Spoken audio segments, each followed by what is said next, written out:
Kinumpirma ng International Federation of Red Cross and Red Crescent Societies o IFRC na nasawi ang 3 volunteers na pinaniniwalaang nahawa ng Ebola habang inaasikaso ang mabangkay na mga nasawi sa Ituri Province sa Democratic Republic of the Congo.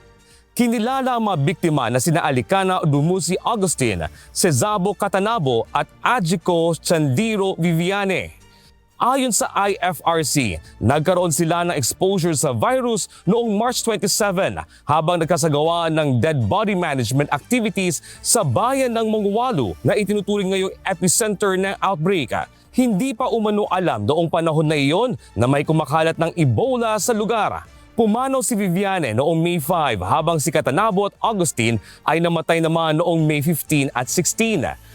Ayon sa mga health experts, napakataas pa rin ang peligro ng transmission ng virus sa mga bangkay ng pasyenteng may Ebola dahil nananatiling nakakahawa ang mga body fluids kahit patay na ang mga ito.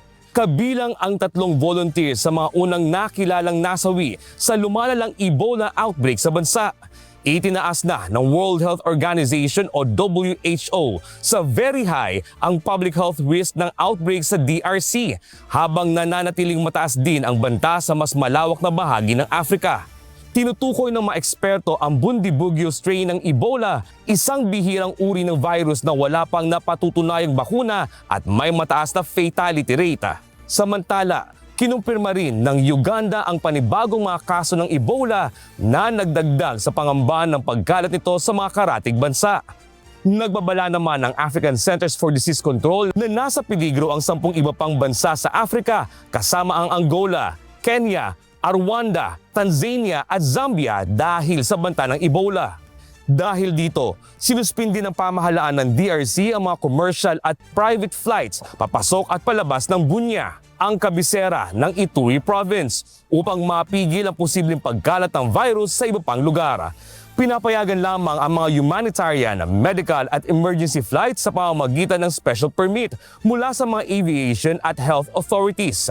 Iniulat din ng local media na ipinagbawal ang mga malalaking pagtitipon at funeral wakes. Patuloy na pinaiigting ng mga otoridad ang surveillance at contact tracing. Sa pinakahuling ulat ng WHO, mahigit 900 na ang mga pinaghihinalaang kaso ng Ebola sa bansa, kabilang ang 101 kumpirmadong kaso. Jack De Ocampo, humahataw sa balita ngayon.